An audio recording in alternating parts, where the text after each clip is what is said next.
Hello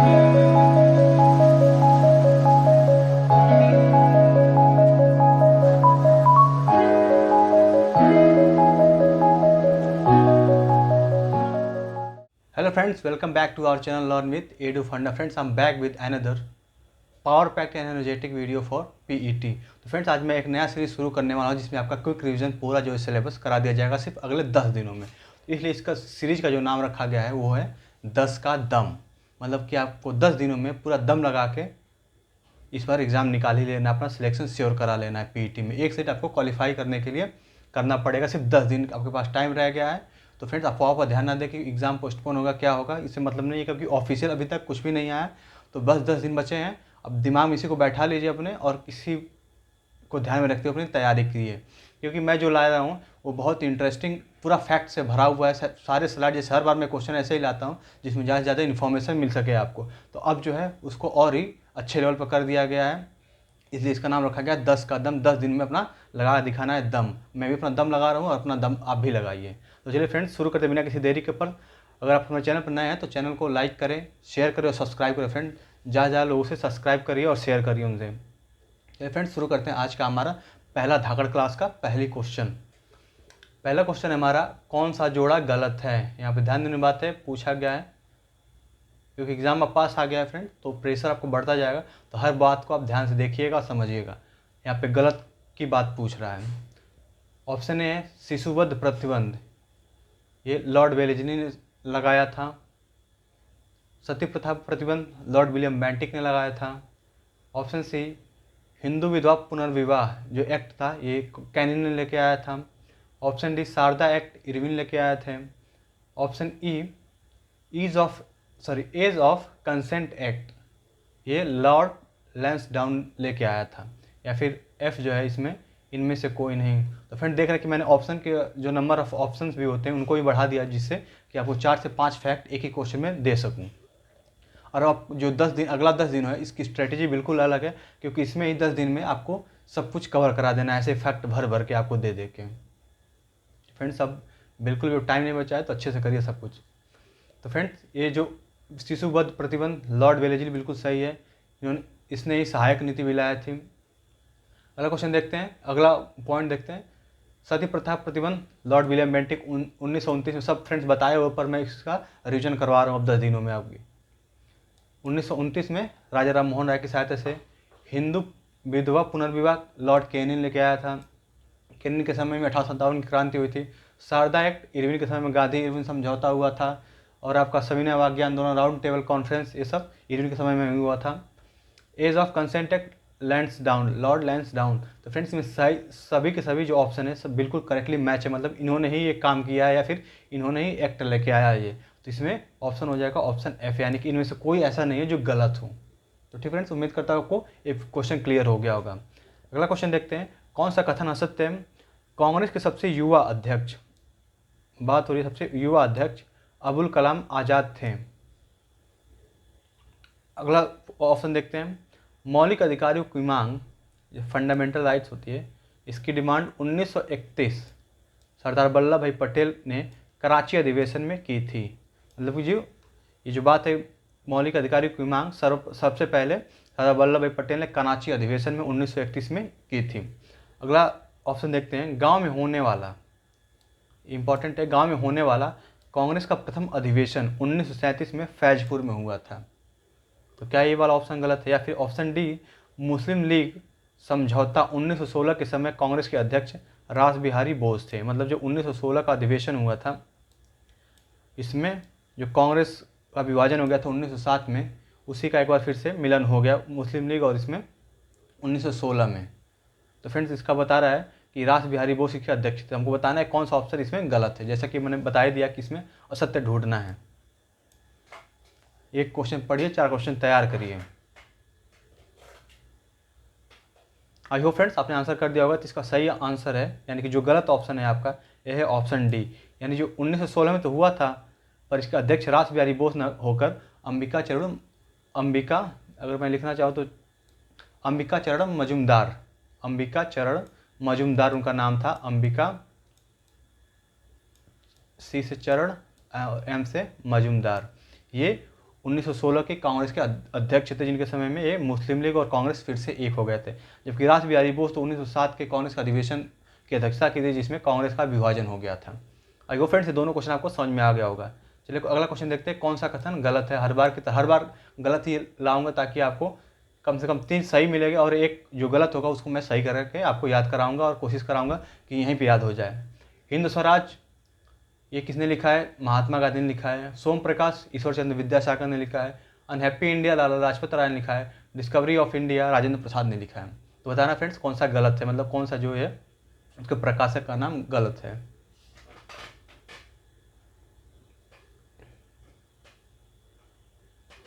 आई hope friends answer कर दिया होगा आपने। तो हिंद स्वराज गांधी जी का बिल्कुल सही है। Navjivan, Hind Swaraj, young India, my experiment with truth, ये कुछ इनके इंपॉर्टेंट जो है जो एग्जाम में बहुत बार पूछे गए हैं, 1-2 बार नहीं बल्कि अनगिनत बार पूछे गए हैं, तो इन नाम याद रखिएगा। हिंद स्वराज हो गया आपका, हरिजन हो गया, माई एक्सपेरिमेंट विद ट्रूथ हो गया, यंग इंडिया हो गया, ये सब 4-5 इनकी। अगला क्वेश्चन देखते हैं, अगला ऑप्शन देखते हैं। सोम प्रकाश ईश्वर चंद्र विद्यासागर बिल्कुल सही है। अनहैप्पी इंडिया लाला लाजपत राय इनकी पुस्तक थी। डिस्कवरी ऑफ इंडिया फ्रेंड्स आपको पता होगा अगर पढ़े होंगे इसके बारे में, तो ये जवाहरलाल नेहरू ने किया था।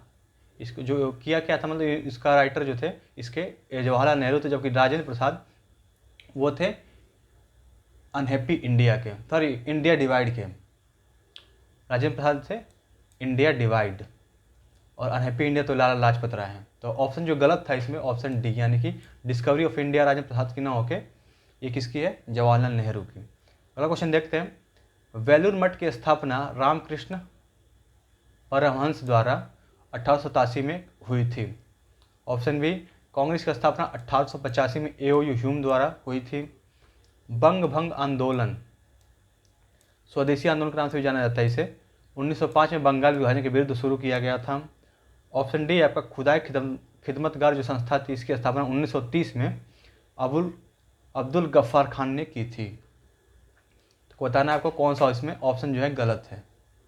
कुछ उसमें ऐसा होगा जो गलत होगा, या फिर ईयर हो जाए या फिर नाम कोई उसमें हो जो गलत होगा। आई होप फ्रेंड्स आपने आंसर कर दिया होगा इसका। तो वेलूर मठ जो था ये स्वामी विवेकानंद ने, इसकी स्थापना स्वामी विवेकानंद ने की थी और ईयर जो है सेम है, जबकि यहाँ पे लिखा है रामकृष्ण परमहंस, तो ये ऑप्शन आपका गलत हो गया। तो वेलूर मठ से क्या समझ में आ रहा है आपको? स्वामी विवेकानंद और 1887 में इसकी स्थापना हुई थी, बिल्कुल सही है विवेकानंद। ठीक है फ्रेंड्स, उम्मीद करता हूँ दोनों क्वेश्चन आपको क्लियर हो गए होंगे। खुदा खिदमतगार 1930 में, अब्दुल गफ्फार खान बंग भंग आंदोलन 1905 में, ये सब डेट याद रखिएगा आप लोग। और बंगाल विभाजन के विरुद्ध शुरू किया गया था और कांग्रेस की स्थापना 1885 में पता होगा आपको, ये ह्यूम द्वारा। अगला क्वेश्चन देखते हैं कौन सा कथन गलत है। रॉलेट एक्ट को बिना अपील, बिना वकील, बिना दलील का कानून कहा गया। फ्रैंक मॉरिस ने, ये फ्रैंक मॉरिस का नाम है, महात्मा गांधी को अर्धनग्न फकीर कहा था। ऑप्शन सी, शहीद ए आजम के नाम से चंद्रशेखर आजाद को जाना जाता है। स्वतंत्रता प्राप्ति के समय ब्रिटेन का प्रधानमंत्री क्लीमेंट एटली था या थे जो भी। तो बताना है कौन सा इसमें गलत है। आई होप फ्रेंड्स आपने आंसर कर दिया होगा इसका। तो रॉलेट एक्ट को बिना अपील, बिना वकील और बिना दलील बिल्कुल सही है। इसे काला कानून भी कहा गया था, काला कानून या फिर ये बिना अपील, बिना वकील, ये सब जो बताया गया है। ये फ्रैंक मॉरिस ने महात्मा गांधी को अर्धनग्न फकीर कहा था, ये बिल्कुल ये भी बात सही है। शहीद ए आजम के नाम से चंद्रशेखर आज़ाद को न जान के बल्कि भगत सिंह को जाना जाता है, मतलब कि ये जो उपनाम है शहीद ए आजम वाला, ये जो है भगत सिंह के लिए है, न कि चंद्रशेखर आज़ाद के लिए। तो आपका ऑप्शन जो गलत था वो कौन सा है? Option C. स्वतंत्रता प्राप्ति समय क्लीमेंट एटली से ब्रिटेन के प्रधानमंत्री, बिल्कुल सही है। ये फ्रेंड्स अगला क्वेश्चन देखते हैं कौन सा कथन गलत है। वही, शिवाजी के पिता का नाम शाहजी भोसले तथा माता का नाम जीजाबाई था। पिताजी का नाम शाहजी भोसले और माता का नाम जीजाबाई था। शिवाजी के आध्यात्मिक गुरु कोंडदेव थे। ऑप्शन सी, शिवाजी ने रस्सी द्वारा माप की व्यवस्था के स्थान पर, मतलब रस्सी से नापा जाता था बहुत पहले, उसमें कुछ मेजरमेंट का कोई इंस्ट्रूमेंट नहीं था, तो उसके स्थान पर काठी और मानक छड़ी के प्रयोग को आरंभ किया। क्या ये वाला गलत है? या फिर ऑप्शन डी, शिवाजी ने मुगल व्यापारिक केंद्र सूरत को 2 बार लूटा। जो मुगल व्यापारिक केंद्र था सूरत, उसको 2 बार लूटा। तो इसमें बताना कौन सा हमको जो फैक्ट है ये गलत दिया गया इसमें। फ्रेंड देख सकते हैं कैसे कैसे क्वेश्चन है। ऐसे ही अगर यूपीएससी के एग्जाम देंगे तो ऐसे क्वेश्चन मिलेंगे वहाँ पे। थोड़ा सा और कठिन बनाने के लिए कर देगा कि ABC सही है, AB सही है, AD सही है, फिर इनमें से कोई सही नहीं है। आपको सिर्फ एक ही बताना है कि पर इसके मतलब ये होगा कि आपको कम से कम 3 क्वेश्चन, आपको जो 3 फैक्ट दिए वो तैयार होना चाहिए आपको, तभी आप बता सकते हैं कि ये वाला गलत है। तो फ्रेंड्स यहाँ पे कुल मिला के जो गलत ऑप्शन है ये कोंडदेव नहीं थे, रामदास थे। कोंडदेव इनके आध्यात्मिक गुरु नहीं थे, रामदास जो थे वो इनके शिवाजी के आध्यात्मिक गुरु थे। शिवाजी इन 2 कर लगाए थे, चौथ और सरदेश मुखी, इनके उसमें अष्टप्रधान भी थे सब। और ये कुछ मतलब 3-4 पॉइंट है, जो ये 4 पॉइंट ये हो गया, 2-3 पॉइंट बता ही दिया मैंने, ये 6-7 पॉइंट याद रखिएगा इनके बारे में। अगला क्वेश्चन देखते हैं, कौन सा कथन गलत है। जहांगीर को न्याय की जंजीर के लिए जाना जाता है। जहांगीर ने सिख के 5वें गुरु अर्जुन देव को फांसी दिलवा दी थी। क्या ये वाला बात गलत है? ऑप्शन सी, अशोक के कौशाम्बी स्तंभ पर समुद्रगुप्त की प्रयाग प्रशस्ति और सॉरी जहांगीर का लेख उत्कीर्ण है। ऑप्शन डी, जहांगीर के शासनकाल में कैप्टन हॉकिंस और सर टॉमस रो आए थे। या फिर ऑप्शन इनमें से ऐसा कोई ऑप्शन नहीं जो गलत हो। आई होप फ्रेंड्स इसका आंसर दे दिया होगा। तो इसमें सही बात है कि इसमें कोई भी ऑप्शन ऐसा नहीं है जो गलत हो, सभी के सभी अपनी जगह पर बिल्कुल सही है। जहांगीर को न्याय की जंजीर के लिए जाना जाता है। जहांगीर ने सिख के 5वें गुरु थे अर्जुन देव, उनको फांसी दिलवा दी थी। कौशाम्बी का स्तंभ जो समुद्रगुप्त और जहांगीर का लेख जो होता है उसमें लिखा हुआ है। जहांगीर के शासनकाल में कैप्टन हॉकिंस और सर टॉमस रो आए थे। देखते कौन सा गलत है। अगला क्वेश्चन, राणा कुंभा ने 1948 में चित्तौड़गढ़ में विजय स्तंभ की स्थापना की थी। 1498 में चित्तौड़ में राणा कुंभा ने विजय स्तंभ जो है अपना उसकी स्थापना की थी। बाबर ने अपनी आत्मकथा बाबरनामा में कृष्णदेव राय को भारत का सर्वाधिक शक्तिशाली शासक बताया है। क्या ये वाला बात गलत है? या फिर सल्तनतकालीन कानून जो था मनसबदारी प्रथा पर आधारित था। क्या ये गलत है? या फिर देवल सल्तनत काल में अंतर्राष्ट्रीय बंदरगाह के रूप में प्रसिद्ध था। तो फ्रेंड बताना इसमें हर बार की जैसे कि कौन सा इसमें जो फैक्ट दिया गया है ऑप्शन के माध्यम से वो कौन सा गलत है। आई होप फ्रेंड्स आपने इसका आंसर कर दिया होगा। तो 1448 में चित्तौड़गढ़ में बिल्कुल सही है। चित्तौड़ में राणा कुंभा ने विजय स्तंभ की स्थापना की थी, बिल्कुल सही है। और अपने बाबरनामा जो है बाबर की लिखी हुई पुस्तक बाबरनामा में ये कृष्णदेव राय को बिल्कुल सही बताया, शक्तिशाली राजा। ये मनसबदारी प्रथा न था बल्कि हदीस शरीयत कानून, हदीस और शरीयत इस पे जो मुगल कालीन जो था सल्तनत कालीन जो थी कानून व्यवस्था टिकी हुई थी, हदीस और शरीयत। और देवल जो था अंतर्राष्ट्रीय बंदरगाह रूप में प्रसिद्ध था, बिल्कुल सही है। आई होप फ्रेंड्स ये दोनों क्वेश्चन तैयार हो गए होंगे। आपको PDF लेके जरूर इसका रिवीजन करिएगा, प्रैक्टिस करिए, 2 से 3 बार देखेंगे और सब कुछ याद होगा। क्योंकि एक बार वीडियो देख ही लिए हैं तो सिर्फ आपको 1 से 2 बार प्रैक्टिस करने की ज़रूरत है। अगला क्वेश्चन देखते हैं, कौन सा कथन असत्य है।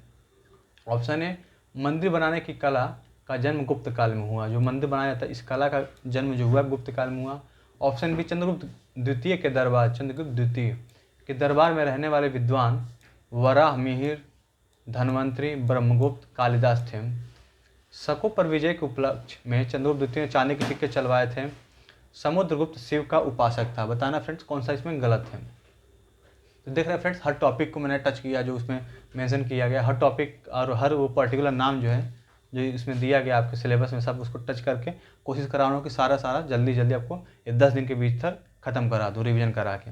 अब बाकी आप प्रैक्टिस कर सकते हैं। अगर हमारे चैनल पर नए हैं तो आप प्लेलिस्ट में जाइए और ये 20वां प्रैक्टिस सेट होगा। इसके पहले 19 हो चुके हैं तो उसको प्रैक्टिस करिए। अगर उसको पूरा प्रैक्टिस कर लिया तो एक भी क्वेश्चन से बाहर नहीं जाना है फ्रेंड्स, सारा का सारा। वैसे ये जो टॉपिक वाइज है जितना टॉपिक बताएंगे उसे ही मैं टेस्ट लेके आ रहा हूँ। जैसे कि देख रहे हैं थोड़ा सा इससे लेवल पहले वालों का हल्का है।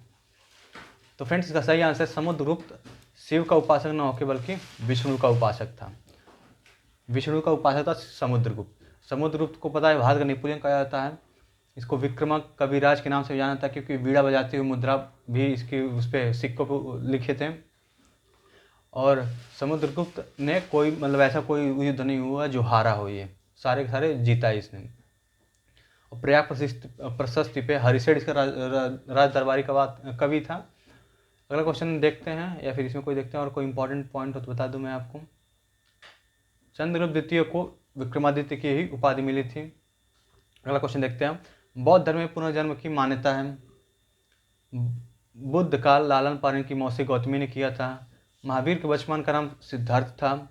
जैन धर्म के त्रिरत्न सम्यक दर्शन, सम्यक ज्ञान, सम्यक आचरण थे, या फिर था, जो भी बोल दिया। तो आई फ्रेंड्स, आपने आप इसका आंसर कर दिया होगा। तो बुद्ध धर्म में पुनर्जन्म की मान्यता है, बिल्कुल सही है। अगला देखते पॉइंट, बुद्ध का लालन पालन की मौसी गौतमी ने किया था, ये भी सही है। महावीर के बचपन का नाम सिद्धार्थ न होके वर्धमान था। सिद्धार्थ नहीं था, इनके बचपन का नाम वर्धमान था। सिद्धार्थ तो महात्मा गौतम बुद्ध का नाम था। तो ये वाला ऑप्शन आपका क्या हो गया, गलत। हमको बताना ये गलत, तो ऑप्शन सी हो जाएगा। अब बाकी जैन धर्म में त्रिरत्न सम्यक दर्शन, सम्यक ज्ञान और सम्यक आचरण, ये त्रिरत्न बताए गए हैं जैन धर्म में। ये फ्रेंड दोनों क्वेश्चन आपको क्लियर हो गए होंगे। चलिए देखते हैं अगला क्वेश्चन, कौन सा कथन गलत है इस बार। तो ऑप्शन ए है आपका, ग्रीनविच टाइम 0 डिग्री, 0 डिग्री देशांतर पर स्थित है। ऑप्शन बी, प्रत्येक 15 डिग्री के विस्थापन पर 1 घंटे का अंतर होता है।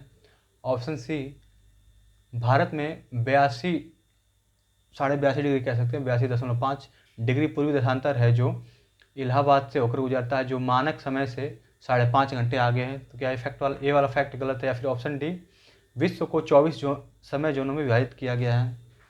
ऑप्शन ई, इनमें से कोई नहीं, मतलब ऐसा कोई ऑप्शन नहीं जो गलत हो। तो मुझे लग रहा है फ्रेंड्स आपको आइडिया लग गया होगा कि जहाँ भी इनमें से कोई नहीं आ रहा है तो ज़्यादातर ऑप्शन ऐसा ही हो रहा है कि वही सही हो रहा है। या फिर घबराने के, अगर क्वेश्चन नहीं भी समझ में आ रहा है, आपको कठिन लग रहा है, तो कोई दिक्कत नहीं फ्रेंड्स, अभी इसको तैयार कर सकते हैं, पर टाइम भी है। क्योंकि अगर ऐसे क्वेश्चन इसमें से भी क्वेश्चन पूछ लेगा, अगर जो फैक्ट है अगर नहीं पढ़े हो तो फिर दिक्कत हो सकता है एग्जाम में। तो इससे अच्छा कि थोड़ा पहले ही खूब प्रैक्टिस कर लें इन सब चीज़ों की। तो फ्रेंड्स सब सही इसमें है, ऑप्शन ई ही आपका है, इसमें से कोई ऐसा नहीं है जो गलत हो। तो देख लेते हैं एक बार जल्दी जल्दी। तो 0 डिग्री जो है देशांतर, ये ग्रीनिच टाइम में बिल्कुल सही है। 15 डिग्री के विस्थापन पर, मतलब कि जो 0 डिग्री वो आपका देशांतर है, यहाँ से लेके 1 2 3 ऐसे करते करते अगर 15 डिग्री पे आएंगे तो आपको 1 घंटे का डिफरेंस मिल जाएगा टाइम में। और भारत जो है, भारत से 82.5 डिग्री जो आपका देशांतर गुजरती है, और कितना आगे है ग्रीनिच टाइम से, ये 5.5 घंटे जो मानक समय है उससे 5.5 घंटे आगे है। और ये कहाँ से गुजरती है, इलाहाबाद के नैनी से होकर गुजरती है। अब विश्व को 24 समय जोनों में विभाजित किया गया, बिल्कुल से 24 समय जोन में विश्व को विभाजित किया गया है। अब देखते हैं अगला क्वेश्चन, कौन सा कथन गलत है। ब्लैक फॉरेस्ट शॉर्ट रेंज, या ब्लैक फॉरेस्ट अलग नाम है, ये शॉर्ट रेंज नहीं फ्रेंड्स, शॉर्ट रेंज ब्लॉक पर्वत के उदाहरण है। क्या ये बात सही है गलत है कि ब्लॉक पर्वत के उदाहरण है दोनों। ऑप्शन बी, अरावली पर्वत को अवशिष्ट और वलित दोनों में गिना जाता है, मतलब कि अरावली जो पर्वत इसको अवशिष्ट भी मानते हैं कुछ लोग, कुछ वलित भी मानते हैं। तो क्या बात सही है गलत है। विंध्याचल, सतपुड़ा, नीलगिरी सभी अवशिष्ट पर्वत के उदाहरण हैं। विंध्याचल, सतपुड़ा और नीलगिरी ये सभी किसके उदाहरण हैं, तो अवशिष्ट पर्वत के। बताना कौन सा गलत है। तो बता ही दिया था आपको, कुछ आइडिया लग ही गया होगा। तो इसमें सही ऑप्शन है आपका डी, यानी कि ये तीनों पॉइंट याद कर लीजिएगा आप, क्योंकि बहुत इंपॉर्टेंट है। पर्वत से बारे में बताया भी गया आपको सिलेबस में, तो उसे पूछने की संभावना पूरी है उस क्वेश्चन से। अगला क्वेश्चन देखते हैं, जैतून, कार्क ओक, ये एक तरह के पौधे बोल सकते हैं, झाड़ियाँ बोल सकते हैं, कुछ इस तरह के हैं सब, सदाबहार वन के उदाहरण हैं। ऑप्शन बी, ओजस डेल सालादो सबसे ऊंचा ज्वालामुखी पर्वतमाला है जो चिली और अर्जेंटीना के बॉर्डर पर स्थित है। भूकंप की प्राथमिक तरंगे अनुदैर्घ्य तरंगे होती जो सभी माध्यम से गुजर सकती हैं। ऑप्शन डी है, हिमनद द्वारा निर्मित स्थलाकृति, नाम क्या क्या है इसका, सर्क, टॉर्न, हॉर्न, ड्रमलिन, न्यूनाटक, मतलब ये सब स्थलाकृतियाँ जो है हिमनद द्वारा बनाई जाती हैं। या फिर ऑप्शन ई, उष्णकटिबंधीय आर्द्र पर्णपाती वन में 150 सेंटीमीटर से कम बारिश होती है। साल, सागवन, बांस इसके उदाहरण हैं, मतलब इस तरह के जो अर्धपर्णपाती वन होते हैं उसमें इस तरह के पौधे पाए जाते हैं, साल, सागवन, बांस।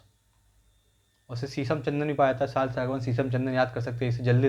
कुछ फ्रेंड्स अगर कुछ याद नहीं हो रहा तो जल्दी 2-4 बार उसको लिख के रट जाइए, 4-5 बार प्रैक्टिस करेंगे, दिन में 2-3 बार कर देंगे ऐसा, तो एकदम रट जाएगा। इस साल, सागवान, शीशम, चंदन, मैंने इसको ऐसे याद कर लिया था, साल, सागवान, शीशम, चंदन, बांस। तो फ्रेंड्स का सही आंसर है ऑप्शन ए, यानी कि ये वाला गलत है। सदाबहार वन ना होके कौन सा है, विषुवतरेखी वन के उदाहरण है ये सब। जैतून, ओक, कार्क जो है, इस तरह के जो पौधे पाए जाते हैं, ये कहाँ पाए जाते हैं, विषुवतरेखी जो वन होती हैं, जो इक्वेटर के पास होती हैं, उनको बोला जाता है। जबकि यहाँ लिखा है सदाबहार वन, हालांकि सदाबहार वन भी उधर ही पाया जाता है, इक्वेटर पे ही, पर ये वन होता है जिसकी पेड़ों की लंबाई काफ़ी अधिक होती है, और ये हमेशा अपने पत्ते जो है कभी गिराती नहीं है, हमेशा हरे भरे लिखे दिखती हैं, इसलिए इसका नाम होता है सदाबहार। बाकी ओजा सोलादो सबसे ऊंचा ज्वालामुखी पर्वतमाला जो है कहाँ पे, चिली और अर्जेंटीना, ये याद रखिएगा, चिली और अर्जेंटीना में ओजा सोलादो। भूकंप की प्राथमिक तरंगें अरुणदैर्घ्य होती है, सभी माध्यम से गुजर सकती है बिल्कुल, जबकि द्वितीयक तरंगें होती हैं आपकी अनुप्रस्थ। ये सब याद कर सकते हैं। सर्क, टॉर्न, अरेट, हॉर्न, ड्रमी और नुनाटक, ये सब हिमनद द्वारा बनने वाली हैं। बाकी बता दिया फ्रेंड। अगला क्वेश्चन देखते हैं, कौन सा युग्म गलत है। बताना है कि जो शहर है उसके बगल में कौन सी नदी है, क्या उन नदियों का जो मिलान है वो सही है उनसे। तो देखिए, बर्लिन जो जर्मनी में है वो स्प्री नदी के किनारे स्थित है। ऑप्शन बी, पेरिस जो है टाइबर नदी के किनारे स्थित है। बुडापेस्ट, वियना, बेलग्रेड डेन्यूब नदी के किनारे स्थित है। लंदन जो है टेम्स नदी के किनारे है। बताना है कौन सा इसमें जो पेयर है वे गलत है। आइए फ्रेंड्स, आपने आंसर कर दिया होगा इसका, तो इसका सही आंसर है बर्लिन जो है जर्मनी में और स्प्री नदी किनारे, बिल्कुल सही है। बुडापेस्ट, ये ब्रैकेट में बल्कि एक नया कंट्री, बुडापेस्ट, वियना और बेलग्रेड, ये तीनों जो हैं डेन्यूब के किनारे। जैसे वो से सब स्टार्ट है, तो इसको याद करते जल्दी 2-3 बार रट जाएंगे। बुडापेस्ट, वियना, बेलग्रेड 4 बार बोलेंगे इसे तो एकदम दिमाग में बैठ जाएगा। इसको पता कहाँ है, डेन्यूब नदी किनारे, बिल्कुल साइड। लंदन जो है टेम्स के किनारे है, बिल्कुल। पेरिस जो है सीन के किनारे है, पेरिस जो है सीन नदी एक है उसके किनारे स्थित है। और जो टाइबर नदी है इसके किनारे कौन सा स्थित है, रोम। रोम जो है टाइबर नदी के किनारे है, और पेरिस जो है सीन नदी के किनारे है। तो ऑप्शन आपका जो गलत था ये वाला ऑप्शन बी। आइए फ्रेंड्स, आपको समझ में आ गया होगा ये दोनों पॉइंट, दोनों क्वेश्चन और सारे ये सब जितने पॉइंट है इसमें सब। अगला क्वेश्चन देखते हैं कौन सा क्वेश्चन गलत है। भारत बांग्लादेश से सबसे ज़्यादा अंतर्राष्ट्रीय सीमा बनाता है। अगला क्वेश्चन, अगला पॉइंट देखते हैं, भारत की जल और स्थल से लगे देश बांग्लादेश, म्यांमार और पाकिस्तान हैं। ऑप्शन सी, भारतीय राज्य में आंध्र प्रदेश की तटीय सीमा सबसे अधिक है। पाकिस्तान स्ट्रेट और मन्नार की खाड़ी तमिलनाडु और श्रीलंका के मध्य पाई जाती है। तो बताना फ्रेंड्स कौन सा इसमें ऑप्शन जो है गलत है। आई होप आपने आंसर कर दिया होगा। तो ये जो भारत है ये बांग्लादेश से सबसे ज़्यादा बनाती है, बिल्कुल सही। अंतर्राष्ट्रीय सीमा जो है बांग्लादेश के साथ सबसे ज़्यादा शेयर करती हैं। भारत की जल और स्थल से लगे देश बांग्लादेश, म्यांमार और पाकिस्तान, ये भी बिल्कुल सही, मतलब दोनों ऑप्शन सही निकले हैं स्टार्टिंग वाले। इधर मैं करता हूँ, ये भी सही है, ये भी सही है। भारतीय राज्य में आंध्र प्रदेश की तटीय सीमा सबसे अधिक। फ्रेंड्स ये वाला ऑप्शन जो है आपका गलत है, आंध्र प्रदेश नहीं बल्कि गुजरात है।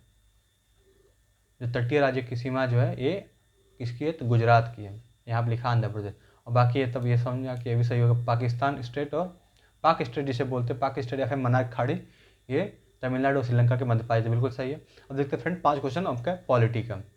ए ऑप्शन, अनुच्छेद 20 में अपराधों के 2 सिद्ध के संबंध में संरक्षण दिया गया।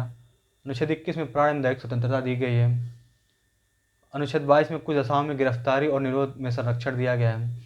और ऑप्शन डी जो है आपका अनुच्छेद 29 जो कहता है उसमें शिक्षण संस्थाओं की स्थापना और प्रशासन करने का अल्पसंख्यक वर्गों का अधिकार। बताना कि जो ये अगर ऐसा डैश कर दूं तो अनुच्छेद 20 में ये बताया गया है, अनुच्छेद 21 में इसको बताया गया, अनुच्छेद 22 में ये और 29 में ये। फ्रेंड्स बहुत इंपॉर्टेंट टॉपिक है, और ये जितने भी आर्टिकल है ये तो काफ़ी इंपॉर्टेंट है, बहुत बार एग्जाम में पूछा गया, हर एग्जाम में पूछा गया है, चाहे छोटा सा एग्जाम हो या फिर बड़ा, यूपीएससी से लेकर एसएससी, रेलवे और स्टेट पुलिस तक, हर एग्जाम में सब पूछा गया क्वेश्चन है। थोड़ा डिटेल में पूछ लेगा उसमें, बाकी इसमें थोड़ा सा नॉर्मल पूछता है। उम्मीद करता हूँ फ्रेंड्स आपने आंसर कर दिया होगा। ऑप्शन जो है गलत है वो ऑप्शन डी, यानी कि 29 में ये ना बता के बल्कि ये किस में बताया गया है, ये 30 में बताया गया है। ये जो है इतनी बातें कही गई, शिक्षण संस्थाओं की स्थापना और प्रशासन करने का अधिकार अल्पसंख्यक वर्गों का, तो इसमें किस में बताया गया, आर्टिकल 30 में। जबकि अनुच्छेद 29 में बताया गया है अल्पसंख्यक वर्गों के हितों का संरक्षण। अल्पसंख्यक वर्ग जो होते हैं माइनॉरिटीज़, उनके हितों का संरक्षण, मतलब अगर कोई किसी धर्म को मान रहे हैं या फिर कोई लैंग्वेज बोल रहे हैं तो राज्य सरकार फिर जो भी सरकार होगी वहाँ की उसे संरक्षण देगी। और बाकी 20 की अगर बात करें तो ये बिल्कुल सही, अपराधों के संबंध में संरक्षण देता है आपको। मतलब किसके इसमें बताया गया है कि अगर कोई आप गुनाह कर रहे हैं, कोई अपराध कर रहे हैं, तो उसकी सज़ा सिर्फ एक ही बार दी जाएगी आपको, और खुद के खिलाफ कोर्ट में बोलने के लिए मजबूर नहीं किया जाएगा। ऐसा नहीं कि आप खुद ही अपने खिलाफ बोल रहे कि नहीं मैंने ऐसे किया, प्रेशर में आके किसी की, तो ऐसा नहीं है। तो पहला पॉइंट आपका क्या होगा कि अब किसी अपराध के लिए सिर्फ आपको एक ही बार सज़ा दी जाएगी। यानी कि मान आप कोई कुछ गलती काम कर दे रहे हैं, जैसे चोरी कर दे रहे हैं, तो ऐसा नहीं कि बार बार, जैसे एक बार 5 साल की सज़ा काट के फिर पता चला फिर लेके चले गए आपको उठा के, तो ऐसा नहीं होगा। सिर्फ एक ही बार जाएंगे और अपने खिलाफ बात नहीं किया जाएगा आपको कोर्ट में गवाही देने के लिए। और एक पॉइंट और है कि जो भी कानून जिस समय लागू होता है, अगर उस समय उस कानून का आप उल्लंघन कर रहे हैं तभी उसके लिए सज़ा दी जाएगी। ऐसा नहीं है कि आज जैसे आप सिगरेट पी रहे हो तभी कोई इसके लिए कानून नहीं है कि आप नहीं पी सकते हैं, लेकिन 10 साल मतलब 5 साल बाद ऐसा कोई कानून आ जाता है, 5 साल बाद, कि सिगरेट पीना जो है, अगर सिगरेट पिएंगे तो 5 लाख का जुर्माना हो या फिर 5 साल की जेल, मान लो ऐसा कुछ आ जाता है। तो ये नहीं कि 5 साल बाद आपको ले आके कहेगा नहीं अब तुम सिगरेट पिए थे, एक बार देखा था मैंने। तो ऐसा नहीं कि जो जिस समय कानून लागू है उसके हिसाब से आपको दिया जाएगा सज़ा। ये 3 पॉइंट इसमें बहुत इंपॉर्टेंट है, पूछ सकता है एग्जाम में। और प्राण, ये जो बता रहा है ऑप्शन बी जो है 21 में बताया गया है, प्राण एवं दया स्वतंत्रता, इसमें कहा गया है कि किसी को उसके लाइफ से, मतलब उसके जीवन से मुक्त जो विधि द्वारा जो प्रक्रिया है उसके द्वारा ही वंचित किया जाएगा। ऐसा नहीं कि किसी को फांसी नहीं दी जा सकती है, ऐसे ही जो लिखा है संविधान में उसको फॉलो करना पड़ेगा। बाकी फिर ये सब समझ सकते हैं आप, नहीं समझ पा रहे तो बहुत लंबा वीडियो बन जाएगा और इतना डिटेल में जाने की जरूरत नहीं है। फिलहाल ये सब 2 इंपॉर्टेंट थे, बता दिया मैंने। अगला क्वेश्चन देखते हैं। अनुच्छेद 49 राष्ट्रीय महत्व के स्मारक स्थानों और वस्तुओं का संरक्षण। अनुच्छेद 46 अनुसूचित जाति, अनुसूचित जनजाति और अन्य दुर्बल वर्गों के शिक्षा संबंधी हितों का अभिवृद्धि करना, इसमें बताया गया।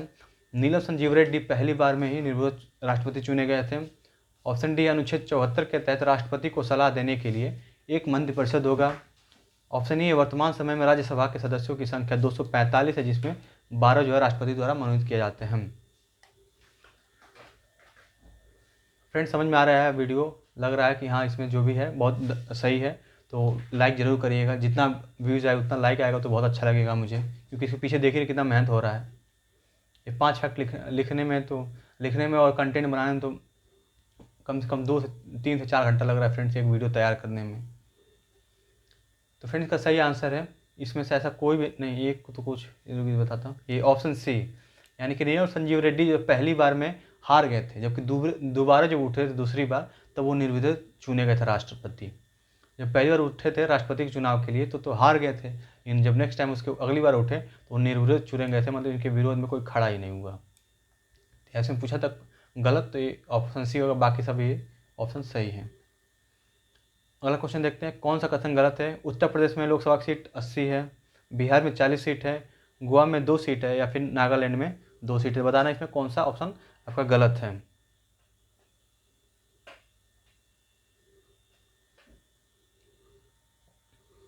अगर फ्रेंड्स आपने आंसर कर दिया होगा तो इसमें 80 सीटें बिल्कुल सही है, इसमें 40 सीटें भी सही है, गोवा में 2 सीट है, इसमें नागालैंड, मेघालय और सिक्किम में 1 सीट है, यहाँ पे जबकि लिखा है 2 सीट है। तो कितनी सीट, नागालैंड, मेघालय और सिक्किम में 3 स्टेट है। इसके बाद भी हैं जितने भी आपके हो गए यूटीज़, यूनियन टेरिटरीज, सिर्फ दिल्ली को छोड़ के बाकी सब जगह 1-1 सीट ही हैं। दिल्ली में 7 सीट है इसकी। तो आई होप फ्रेंड्स कि दोनों क्वेश्चन आपको समझ में आ गया होगा और ये याद कर लीजिए, फैक्ट है, पूछा जा सकता है। अगला क्वेश्चन देखते हैं, कौन सा कथन गलत है। संविधान संशोधन तथा धन विधेयक पर, कॉन्स्टिट्यूशनल अमेंडमेंट और मनी बिल पर संयुक्त अधिवेशन मतलब ज्वाइंट सेशन की व्यवस्था नहीं है, मतलब इसमें ज्वाइंट सेशन नहीं बुलाया जा सकता है। ऑप्शन बी, लोकसभा का कार्यकाल 5 वर्ष का होता है, बिल्कुल सही है, जिसे प्रधानमंत्री के कहने पर राष्ट्रपति द्वारा 5 वर्ष से पूर्व भंग किया जा सकता है।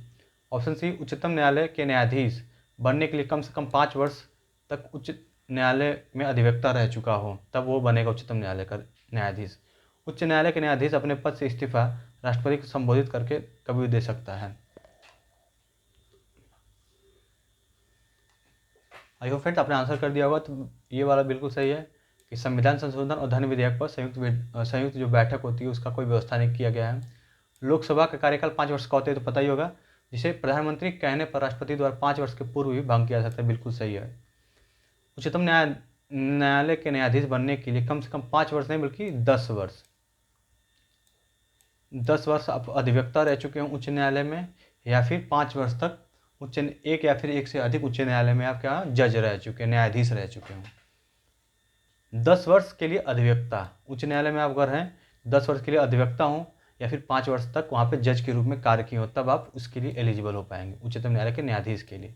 या फिर जो ज्ञान का मतलब जो कानून का बहुत ज्ञानी और राष्ट्रपति की नज़र में, तो उसे भी बनाया जा सकता है। और भारत का नागरिक होना चाहिए, ये तो भारत का नागरिक तो ऑब्वियस है। अगला क्वेश्चन, अगला पॉइंट देख लेते हैं। तो आपका गलत जो हो गया ऑप्शन सी, और बाकी ये सब है राष्ट्रपति को संबोधित करके कभी दे सकता है। बिल्कुल सही ऑप्शन आपका। पॉलिटिकल लास्ट क्वेश्चन, कौन सा कथन गलत है? तो 42वें संविधान संशोधन के तहत, जो 42वां संविधान संशोधन जिसे मिनी कॉन्स्टिट्यूशन कहा जाता है, शिक्षा, जनसंख्या नियंत्रण, वन, जंगल, बाट और माप तथा न्याय प्रशासन को समवर्ती सूची में जोड़ा गया है। तो क्या बोला गलत है? ऑप्शन बी, कृषि, पुलिस, जेल, पंचायत राज एक ही में, लोक व्यवस्था समवर्ती सूची के विषय हैं। क्या ये वाला गलत है?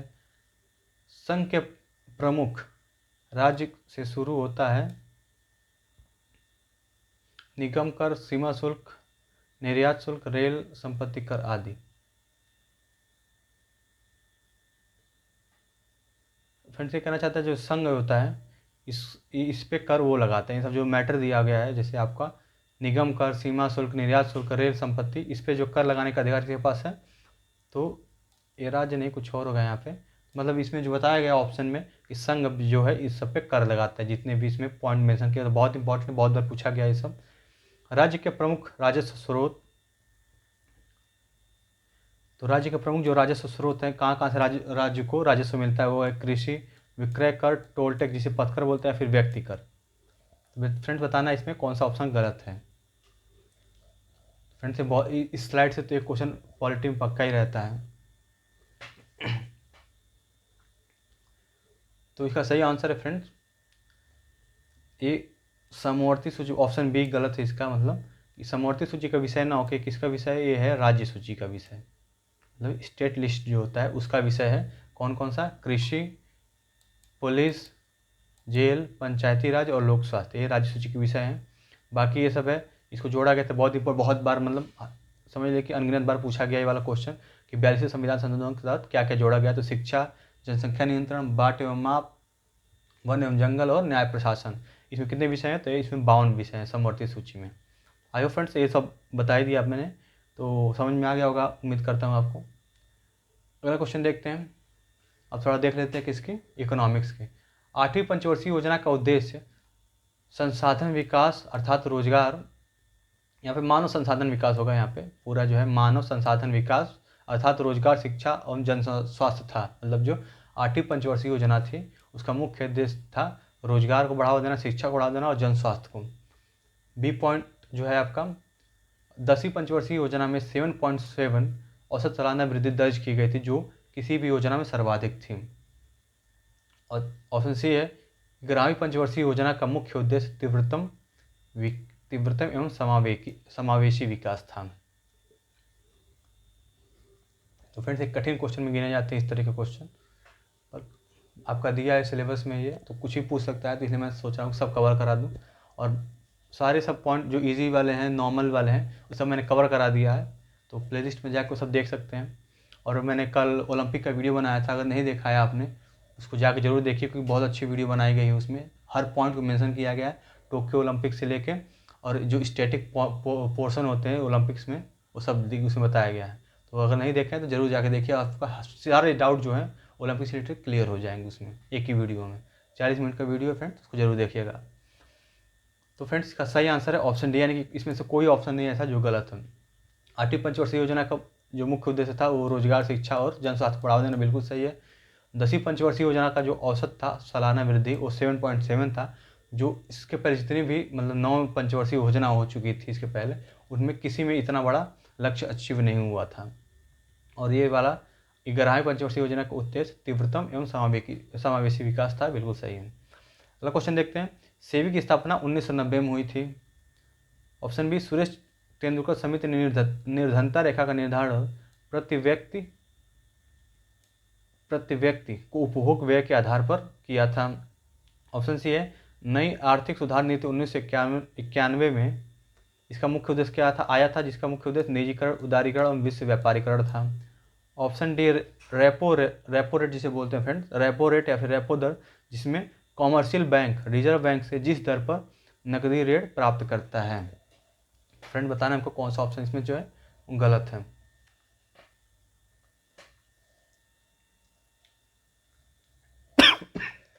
सॉरी,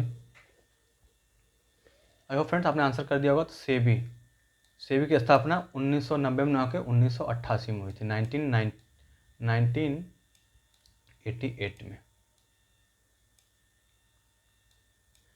सेबी, SEBI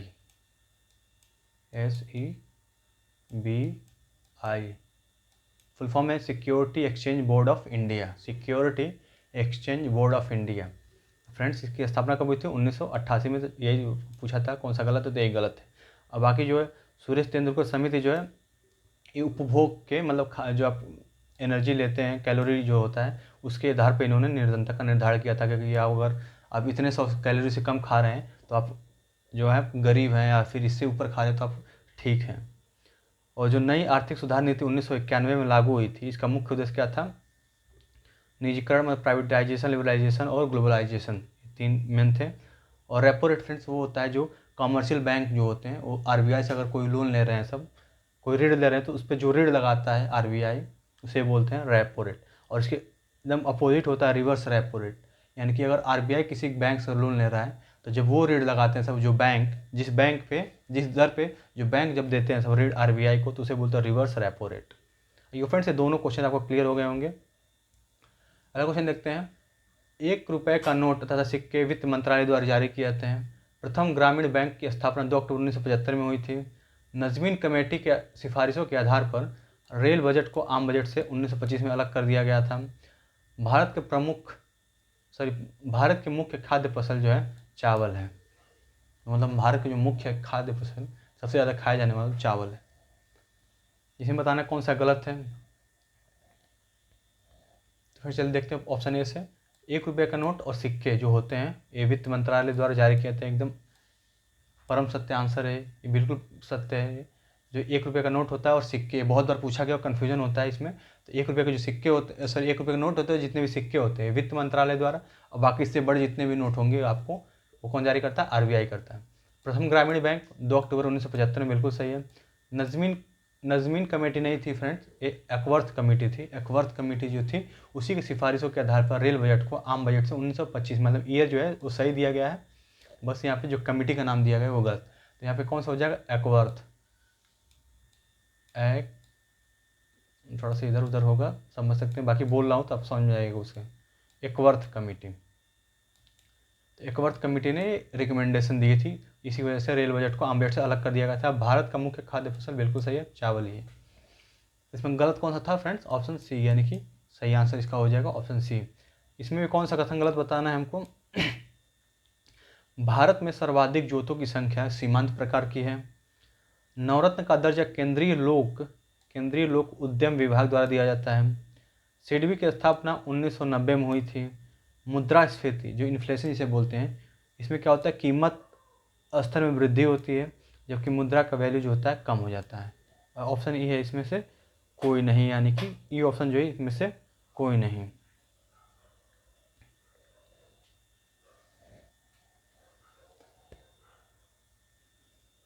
आई होप फ्रेंड्स आपने आंसर कर दिया होगा। तो जो ऑप्शन ए सही है, भारत में सर्वाधिक जो खेत हैं जिनके पास मतलब हेक्टेयर में देखा जाए तो उनके पास सीमांत, यानी कि अगर 1 हेक्टेयर से आपके पास कम ज़मीन है तो आप सीमांत में गिने जाएंगे, और 2 से 4 हेक्टेयर तक है आपको तो लघु में, और उससे ज़्यादा है तो उसका नाम अलग ऐसे। पर मेन यहाँ पे जो पॉइंट था आपका सीमांत है। अधिकतर जो जोतों की संख्या है वो सीमांत प्रकार की। ऐसे ही पूछेगा क्वेश्चन भी आपसे, कन्फ्यूजन नहीं होना कि जोतों क्या बोल दिया। क्वेश्चन भी अगर आएगा तो ऐसे ही आएगा। और नवरत्न जो कंपनियां होती हैं उनको नवरत्न का दर्जा कौन देता है? तो केंद्रीय लोक उद्यम विभाग द्वारा दिया जाता है। सिडबी की स्थापना 1990 में हुई थी और सेबी की स्थापना 1988 में। सिडबी इसका फुल फॉर्म देखा जाए तो डी और बी ये है आई। स्मॉल इंडस्ट्रियल डी है development bank of India. Small industrial development bank of India मतलब जो छोटे छोटे लघु उद्योग होते हैं उनको ये लोन प्रोवाइड कराती है, जिससे वो जैसे स्टार्टअप्स जो होती हैं कंपनियाँ छोटे छोटे स्टार्ट की रहती हैं उनको ये लोन प्रोवाइड करने का काम करता है सिडबी। इसकी स्थापना 1990 में तो बिल्कुल सही है। और मुद्रास्फीति ऐसा होता है जिसमें मुद्रा की वैल्यू जो होती है घट जाती है और सामान की वैल्यू बढ़ जाती है। जैसे आप 1 किलो प्याज लेने गए तो पता चला उसके लिए 10,000 रुपये देना पड़ रहा है, तो मतलब मुद्रा की जो वैल्यू है, सामान तो अभी भी 1 किलो ले आ रहे हैं आप, पर मुद्रा की वैल्यू इतनी कम हो गई कि अब 10,000 रुपये देना पड़ रहा है। ये होती है कीमत स्तर में वृद्धि हो जाती है और मुद्रा की जो वैल्यू होती है कम हो जाती है। आइए फ्रेंड्स, ये दोनों क्वेश्चन आपको है बहुत इंपॉर्टेंट था, दोनों क्वेश्चन उम्मीद करता हूँ समझ में आ गया होगा। मुद्रास्फीति की स्थिति होती है मुद्रा की वैल्यू बढ़ जाना, थोड़ा सा यहाँ पे ऑप्शन थोड़ा सा इधर हो गया है। मुद्रा की वैल्यू बढ़ जाना, मुद्रास्फीति ये क्या था, तो सेवाओं की वैल्यू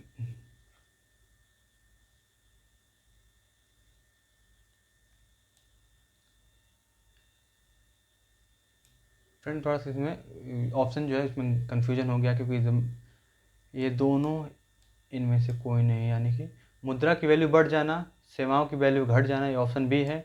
ऑप्शन सी है आपका ये दोनों, या फिर ऑप्शन डी इनमें से कोई नहीं।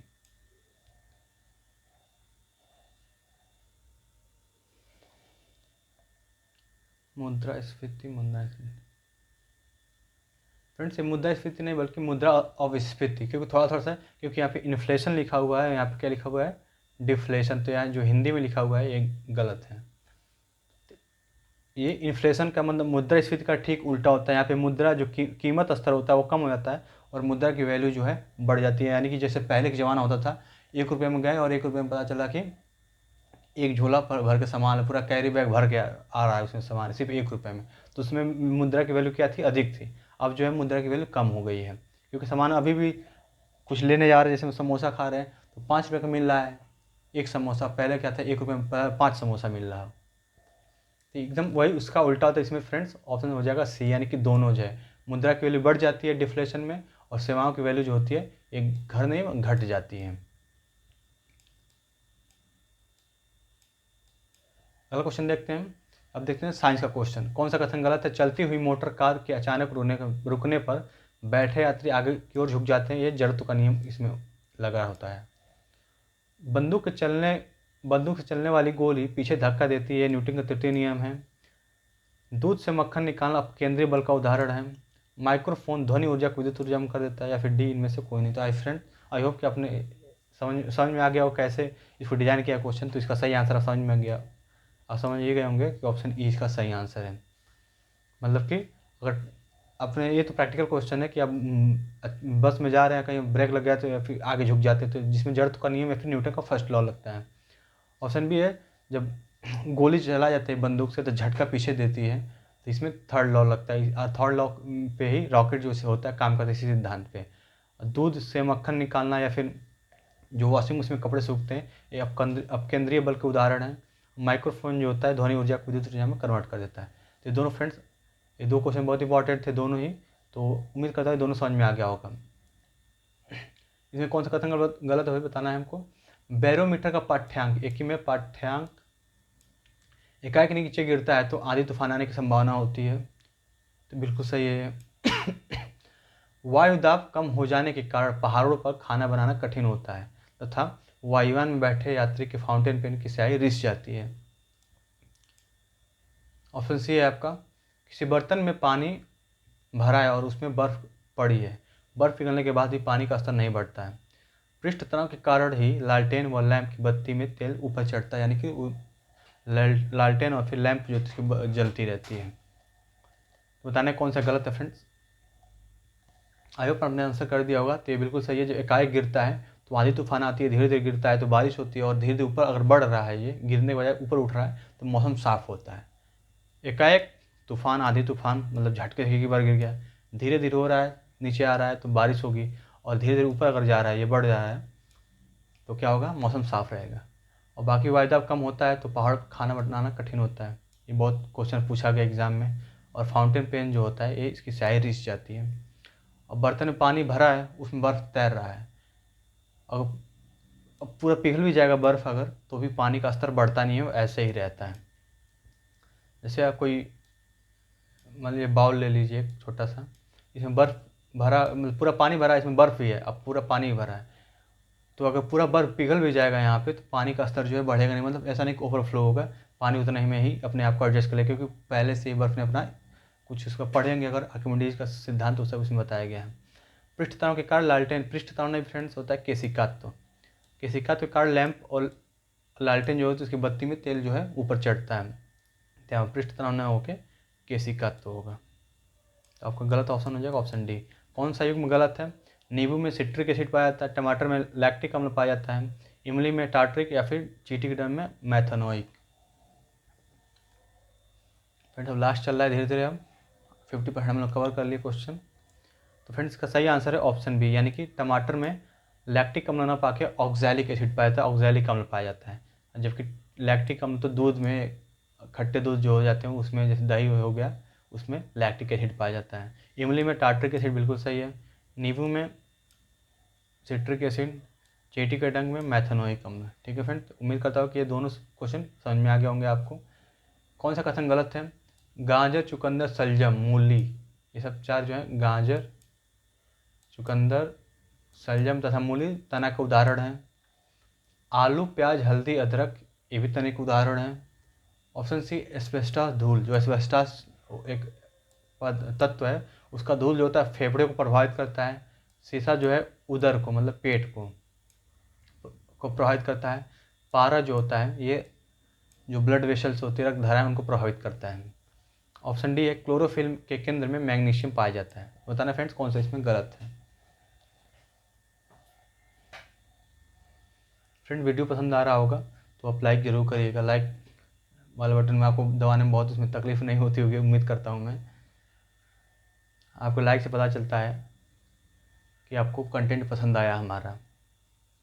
तो फ्रेंड का सही आंसर है ऑप्शन ए, यानी कि गाजर, चुकंदर, सलजम, मूली बहुत बार पूछा गया एग्जाम में। तो ये किसके उदाहरण है? ये जड़ के उदाहरण है। ठीक है फ्रेंड्स, इसमें लिखा है तना, तो तना गलत है, ये जड़ के उदाहरण है। गाजर, चुकंदर, सलजम, मूली ये जड़ के उदाहरण, जबकि आलू, प्याज, हल्दी, अदरक ये भी जमीन के नीचे ही होते हैं, पर ये किसके उदाहरण है? तने के, तने में गिने जाते हैं। बाकी एस्बेस्टस को धूल जो होता है फेफड़े को प्रभावित करता है। शीशा उदर को प्रभावित करता है। पारा जो होता है ये ब्लड वेसल या फिर रक्त धाराओं को। क्लोरोफिल के केंद्र में मैग्नीशियम पाया जाता है। फ्रेंड्स ये सभी किसी न किसी एग्जाम में पूछे हुए फैक्ट हैं सब, जिनको यहाँ पे आपको दिखाया जा रहा है, बताया जा रहा है। बताना कौन सा कथन गलत है?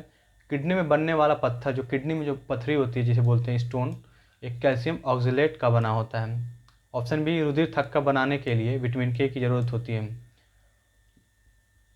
उत्तेजना, जिस समय आपको उत्तेजना मतलब कि बहुत किसी डर या फिर बहुत एक्साइटेड होते किसी बात को लेके, तो उसमें एड्रेनलिन हार्मोन अधिक स्रावित होता है। क्या ये वाला गलत है? या फिर विटामिन बी टू को नियासिन कहते हैं। तो क्या ये वाली बात गलत है? फ्रेंड बताना है हमको इन सब में कौन सा गलत है।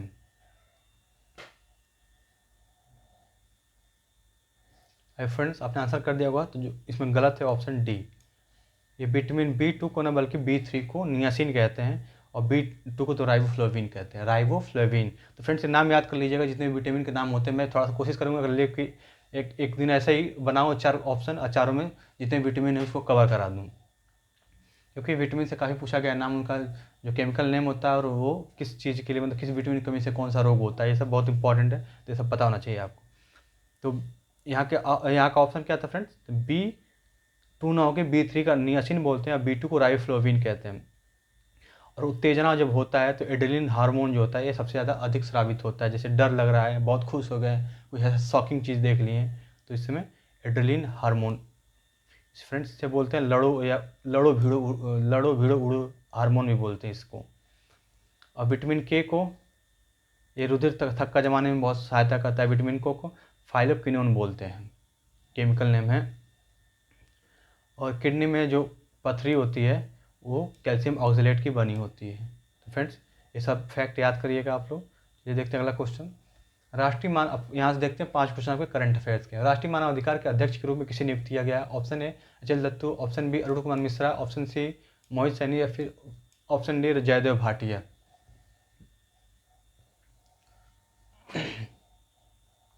फ्रेंड्स, राष्ट्रीय मानव अधिकार के अध्यक्ष के रूप में जो नियुक्त हुए हैं वो है अरुण कुमार मिश्रा।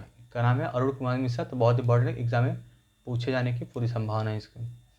किस भारतीय को international business book of the year award, international business book of the year award 2021 से सम्मानित किया गया था? भारतीय इसलिए इंपॉर्टेंट है। अरविंद अधिका, अमर्त्य सेन, नितिन राकेश, या फिर सोनू सूद।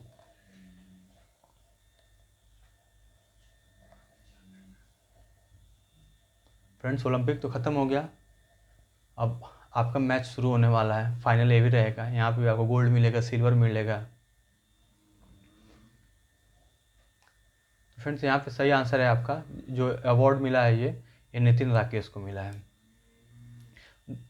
किस देश ने दुनिया का पहला लकड़ी से बना उपग्रह लॉन्च करने की घोषणा की है? मतलब किस देश ने लकड़ी से बना, इंपॉर्टेंट है कि ये लकड़ी से बना हुआ है। तो ऑप्शन है अमेरिका, ऑप्शन बी चीन, ऑप्शन सी भारत, या फिर ऑप्शन डी न्यूजीलैंड। तो आई फ्रेंड्स, आपने इसका आंसर कर दिया होगा, ऑप्शन छोटे छोटे देख लिए होगा। इसका सही आंसर है ऑप्शन डी, यानी कि न्यूजीलैंड ने यह घोषणा की है कि वो जो लकड़ी से बना उपग्रह लॉन्च करेगा। अगला क्वेश्चन देखते हैं। G7 के 47वें शिखर सम्मेलन की अध्यक्षता किसने की? Option A Britain, option B Italy, option C Germany, या फिर option D Saudi Arab. I hope friends आपने आंसर कर दिया होगा। इसका सही आंसर है जो G7 के शिखर सम्मेलन की अध्यक्षता जो की है वो देश है ब्रिटेन आपका। अगला क्वेश्चन देखते हैं। अंतरिक्ष एजेंसी नासा ने किस ग्रह के लिए 2 रोबोटिक मिशन, किस ग्रह की बात पूछ रहा है, 2 रोबोटिक मिशन 2028 से 2030 तक लॉन्च करने की घोषणा की या फिर करेगा? 2 रोबोटिक मिशन लॉन्च करेगा, तो पूछ रहा है किस ग्रह पे? Option A Budh, option B Shukra, option C Mangal, या फिर ऑप्शन डी बृहस्पति। तो फ्रेंड्स, का सही आंसर है ऑप्शन बी, यानी कि शुक्र ग्रह पे ये 2 रोबोटिक मिशन लॉन्च करेगा। कब? 2028 से 2030 तक। अब देखते हैं हिंदी के 5 क्वेश्चन। उड़ती चिड़िया के पंख गिनना का अर्थ है, ये मुहावरा, इसका अर्थ मुहावरा बताया फ्रेंड्स कि आप लोग सही कर ही लेते हैं। अब 90% लड़के सही करते हैं। होशियार होना, अनुभव होना, मतलबी होना, या मूर्ख होना। तो फ्रेंड्स, उम्मीद करता हूँ कि आपने आंसर कर दिया होगा। तो इसका सही आंसर है फ्रेंड्स अनुभव। अब कन्फ्यूज हो सकते हो होशियार होना में या फिर अनुभव होना में आप, कि होशियार होना होता है या फिर अनुभव होना। तो फ्रेंड्स, इसका सही आंसर है होशियार होना, मतलब टैलेंटेड होना आपका। अगला क्वेश्चन देखते हैं। वह स्त्री जिसके पति ने त्याग दिया, मतलब वह स्त्री जिसके पति ने उसे छोड़ दिया, उसे क्या बोलते हैं? उल्टा बोलते हैं, परकिया बोलते हैं, परित्यका बोलते हैं, या फिर बांझ बोलते हैं? अगर फ्रेंड्स आपने इसका आंसर कर दिया, वो छोटे छोटे क्वेश्चन ही थे, जल्दी पढ़ाएंगे इसको। तो जिसके पति ने त्याग दिया उस स्त्री को बोलते हैं परित्यका, परित्यका। ऑप्शन, अगला क्वेश्चन देखते हैं। देवानंद की काम के प्रति लगन और निष्ठा है, क्या है? दयनीय है, अनुकरणीय, शोभनीय, या फिर हास्यपद है? जो देवानंद की जो काम के प्रति निष्ठा और लगन थी वो क्या थी? दयनीय थी, अनुकरणीय थी, शोभनीय थी, या फिर हास्यपद? फ्रेंड्स, आसान सा क्वेश्चन थी। सही आंसर है ऑप्शन बी, यानी कि अनुकरणीय, जिसको फॉलो किया जा सके। उनका जो काम करने की जो लगन थी और निष्ठा, उसको मतलब क्या कहते हैं? अनुकरणीय थी। राष्ट्र के लिए शहीदों ने बलिदान दिया, दान के लिए, शान के लिए, आन के लिए, बान के लिए। मतलब राष्ट्र की दान के लिए, राष्ट्र की बान के लिए, राष्ट्र की आन के लिए, या फिर राष्ट्र की शान के लिए? आई होप फ्रेंड्स आपने आंसर कर दिया होगा। तो इसका सही आंसर हो जाएगा राष्ट्र की आन के लिए, मतलब उसके प्राउड के लिए, गरिमा बोल सकते हैं, जो भी बोल सकते हैं आप। तो राष्ट्र की आन के लिए शहीदों ने बलिदान दिया। अगला क्वेश्चन देखते हैं। चंद्रमा का पर्यायवाची नहीं है, कौन सा शब्द जो है चंद्रमा का पर्यायवाची नहीं है? द्विजराज, हिमकर, मयंक, या फिर डी ज्योत्सना? आई होप फ्रेंड्स आपने आंसर कर दिया होगा। इसका सही आंसर है ऑप्शन डी, यानी कि ज्योत्सना जो है ये चंद्रमा का पर्यायवाची नहीं है। बाकी मयंक, हिमकर, द्विजराज, विदु, निशाकर, राकापति, ये सब क्या है? चंद्रमा के पर्यायवाची। ज्योत्सना तो चांदनी का पर्यायवाची है। ज्योत्सना और कौमुदी ये बहुत इंपॉर्टेंट है, जो काम उसकी चांदनी की पर्यायवाची के लिए। अगला क्वेश्चन देखते हैं। अब अगला 5 क्वेश्चन देखते हैं जो इंग्लिश का होगा। The thief explained how he from the jail, बताना है कि had escaped, escaped, has escaped, या फिर एस्केप, मतलब बच के कैसे भागा, ये थीफ ने बताया। द थीफ एक्सप्लेन, मतलब थीफ जो एक्सप्लेन कर रहा था, बता रहा था कि कैसे वो जेल से बचकर भागा। तो बताना है had escaped, escaped, has escaped या फिर डी इन ए स्केप्स। फ्रेंड जैसा कि दिख रहा है कि पास्ट टेंस की बात है, ईडी फॉर्म लगा है तो इसलिए ये ईडी होगा, मतलब कि थीफ बता रहा, मतलब कैसे अपना एक्सप्लेन किया वो कैसे भागा, तो ये पास्ट टेंस में बनेगा तो स्केप्ड हो जाएगा। द लेम बॉय, लेम मिस होता है फ्रेंड्स लंगड़ा, boy try to climb up the staircase without help, little help, any help, some help, many help. तो फ्रेंड जो कहना चाहता है कि जो लंगड़ा बच्चा था वो क्लाइंब चढ़ रहा था स्टेयरकेस पे, सीढ़ियों पे, किसके बिना किसी के हेल्प के। ऑप्शन इसका सही आंसर है फ्रेंड्स एनी, एनी, क्योंकि विदाउट मतलब नेगेटिव सेंस का है, सम जो होता है पॉजिटिव, ये भी थोड़े के लिए होता है पर ये पॉजिटिव सेंस में होता है, जबकि एनी जो है नेगेटिव सेंस का वर्ड है, इसलिए विदाउट यहाँ पे लगा है के बिना, तो बिना किसी हेल्प के, तो यहाँ पे एनी हो जाएगा। अगला क्वेश्चन देखते हैं आपका, something no longer in use, मतलब जो sorry, something no longer in use मतलब जो अब यूज में नहीं रहा है, उसके लिए कौन सा वर्ड हो, desolate, absolute, absolute, obsolete, primitive. जैसे होता है ना कि वन वर्ड सब्स्टिट्यूशन वाक्यांश के लिए एक शब्द, इंग्लिश में भी ऐसा होता है। तो फ्रेंड्स इसका सही आंसर है ऑप्शन सी यानी कि ऑब्सोलीट। अगला लास्ट 2 क्वेश्चन देखते हैं friends. Exercise is benevolent to good, मतलब बेनिवलेंट के लिए क्या लगाना चाहिए, गुड हेल्थ, बेनिफिशियल होगा, बेनिफिशियंट होगा, बॉन्टियस हो गया, फिर डी नन। मतलब एक्सरसाइज जो होता है स्वास्थ्य के लिए लाभदायक होता है। फ्रेंड्स का सही आंसर है option A, beneficial to health होता है कुछ भी। डिलीजेंट का सिनोनिम बताना है हमें, डिलीजेंट मतलब होता है जो बहुत ही मेहनती और कर्मठ टाइप का होता है, जैसे कर्मठ और प्रत्याशी लिखते हैं तो वो बताना है। इसका सिनोनिम क्या मतलब, पर्यायवाची क्या होता है, इंडस्ट्रियस, इंडिफरेंट, इंटेलिजेंट, एनर्जेटिक। तो फ्रेंड्स का सही आंसर है ऑप्शन ए यानी कि इंडस्ट्रियस में होता है कि बहुत ही कर्मठी और मेहनती। तो फ्रेंड्स उम्मीद करता हूँ कि पूरा वीडियो समझ में आया होगा, क्योंकि सारे फैक्ट जो है बहुत इंपॉर्टेंट थे, आपको देख के ही लग गया होगा। तो इसका पीडीएफ जरूर लेकर प्रैक्टिस करिए। तो पीडीएफ से पाने के लिए हमारे चैनल को ज्वाइन करिए, जिसका नाम है लर्न विद एडू फंडा। तो फ्रेंड्स मिलते हैं आपसे अगली वीडियो में, तब तक के लिए बने रहिए और अपना लव और सपोर्ट ऐसे ही बनाए रखें। Thank you.